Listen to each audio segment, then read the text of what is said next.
ওদের গ্রাম হলো গিয়ে ওই কামারপুকুর আর আমাদের শিহর পাশাপাশি। ও ছেলের জন্মের কাল থেকে অনেক কথা। ওর বাপ মা নাকি ও ছেলেকে দৈব স্বপ্নে পেয়েছিলেন। সত্যি মিথ্যে জানি নে, শোনা কথা। তাই নাকি? জানতে হয় না মশাই, দয়া করে ওটি করবেন না। রামকুমার আবার ওসব পছন্দ করে না। না, আপনি মানা করলে আর করব না। তবে কি দৈব স্বপ্নে যাদের পাওয়া যায় তারা তো ভগবানের অংশ, সেই জন্যই এর রকম সকম এরকম। দেখুন, কাল রাতে এলো, নতুন জায়গা, তাই কলকাতা বলে কথা। কোথায় সিটিয়ে থাকবে তা নয়, আজ ভোরে দেখি একা একা গঙ্গার পাড়ে ঘুরে বেড়াচ্ছে। ছাড়ুন, রামকুমার শুনতে পাবে। যাকগে, আপনার খবরাখবর কি? নতুন খবর আর কি, সেই যে গেড়ো বেঁধেছে মন্দির প্রতিষ্ঠা নিয়ে, কিছুতেই খুলছে না। দেশ দেশান্তরে দুধ যাচ্ছে, শাস্ত্রজ্ঞ পণ্ডিতদের বিধান চাইছে, কিন্তু সকলেরই ওই এক কথা, রানীমার মন্দিরে ব্রাহ্মণরা প্রসাদ নিতে পারবেন না। তাহলে আর কি হবে? ও মন্দির আর মন্দির হলো না, পাথরের চাঙর হয়ে রইল। ইস, কত টাকা নষ্ট হলো। আচ্ছা, কতটা জমি হবে? তা ধরুন গে 50-60 বিঘে তো বটেই। তবে আর ওসব গপ্প কথার মানে কি? রানী কাশী যাচ্ছিলেন বিশ্বেশ্বর অন্নপূর্ণার পুজো দিতে, পথে স্বপ্নাদেশ পেয়ে ফিরে এলেন। আরে মশাই, আমি তো আর রানীমার ভেতরে ঢুকে তার স্বপ্নটা দেখিনি। তিনি যা বলেছেন তাই শুনেছি। দেবী নাকি তাকে স্বপ্নে দেখা দিয়ে বলেছেন ভাগীরথী তীরে তার মূর্তি প্রতিষ্ঠা করে পুজো দিতে, তাহলে আর কাশী যেতে হবে না। তা প্রথমে তো তিনি গঙ্গার পশ্চিম তীরে জায়গা খুঁজেছিলেন, না পেয়ে দক্ষিণেশ্বরে রানীমা জায়গা পছন্দ করেন। তা ধরুন গে হ্যাঁ, 7 বছর ধরে কাঁড়ি টাকা খরচ হচ্ছে। তাহলে তো আপনার পোয়া বারো। কেন? এত ঘাটাঘাটি করছেন, একটু আধটু গুঁড়ো কি আর লাগছে না কি? আরে মশাই, এসব কথা বলবেন না, দেয়ালেরও কান আছে। অনেক কষ্টে সরকারের সেরেস্তায় চাকরিটা জোগাড় করেছি। আরে দূর মশাই, ছাড়ুন তো। আপনার রানীমা জানেন? কি জানেন? থালা পেতে ভাত খেতে গেলে দু একটা ভাত তো বাইরে পড়বেই। না, আপনার সঙ্গে কথা বলা দেখছি বিপদ। যাই, রামকুমারের সাথে কিছু জরুরি কাজ আছে, সেগুলো সেরে নিয়ে গিয়ে। আমাদের স্মরণ রাখবেন মহেশবাবু, একটু আধটু ভাগ দেবেন। সব এলোমেলো বলে একা লুটে পুটে খাবেন না যেন। আপনি তো দেখছি একটি বেশ তেঁদর প্রকৃতির লোক। আগেও অনেকেই বলেছেন।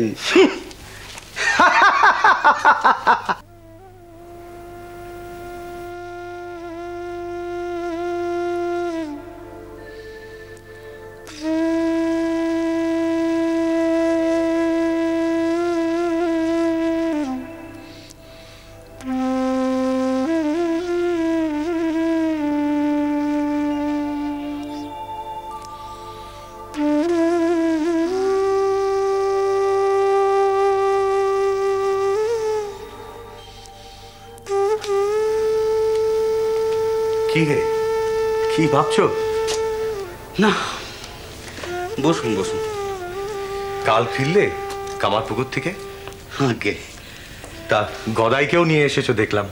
হ্যাঁ, তা বেশ করেছো, বেশ করেছো। দুজনে মিলে এবার একসঙ্গে থাকবে। বলুন, কি বলবেন? কি আর বলি বলো তো, জানবাজারের পাঁজিটা তো এক জায়গাতেই আটকে আছে, কেউ কোনো বিধান দিতে পারছে না। এত যে তাড়া করলুম, কিন্তু শেষ রক্ষে না হলে তো সব গেল। আপনি এত সব দায়িত্ব কেন নিতে যাচ্ছেন? আরে অন্য সব কিছুই তো জোগাড় করেছি, ঠাকুর চাকর পুরোহিত, কিন্তু আসল কাজটাই যে পাচ্ছি না। আপনি পুরোহিত জোগাড় করেছেন? কোথাকার? বাকি সব কিছুর কম তো নয়।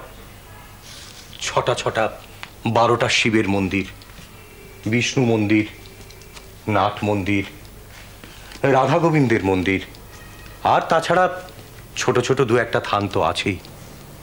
কিন্তু কিন্তু আসল যে মন্দির, শ্রী শ্রী ভবতারিণী কালিকা মাতার নবরত্ন মন্দির, তার পূজারী হতে কেউ রাজি হচ্ছে না। আসলে কেউ সাহস পাচ্ছে না। আচ্ছা, এইসব মন্দিরে যে যে পূজারীরা কাজ করছেন তাদের মধ্যে কাউকে যদি... না না না, দেবল ব্রাহ্মণদের থেকে কাউকে আনতে রানীমার মন সায় দিচ্ছে না। তিনি চাইছেন শাস্ত্রজ্ঞ পণ্ডিত, ভারী গোছের কাউকে। মুশকিল তো সেখানেই।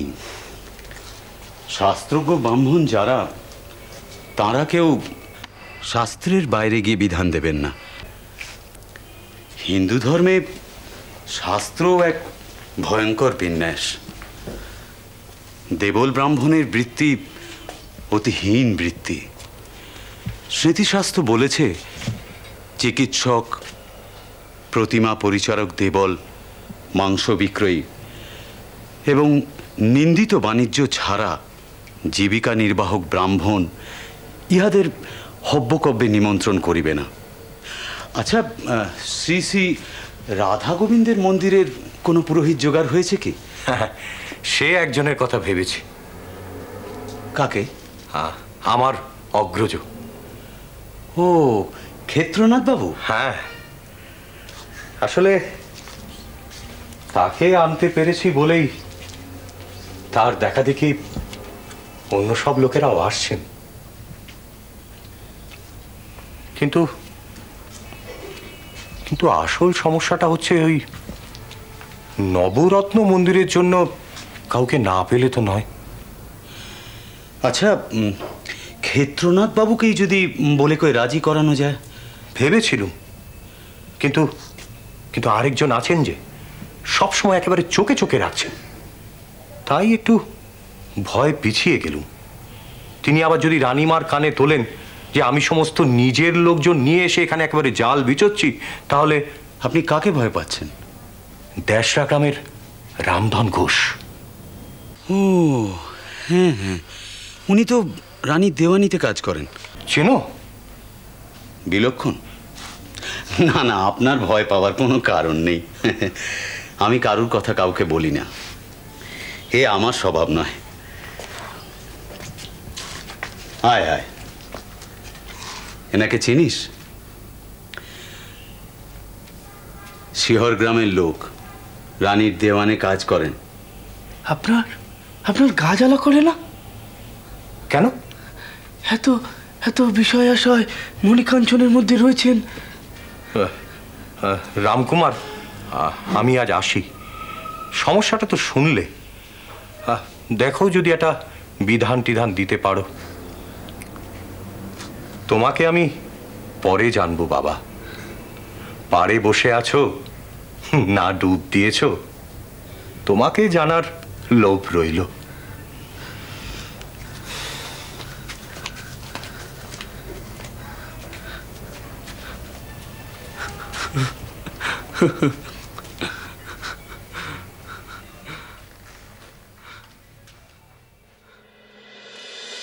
শ্রীরাম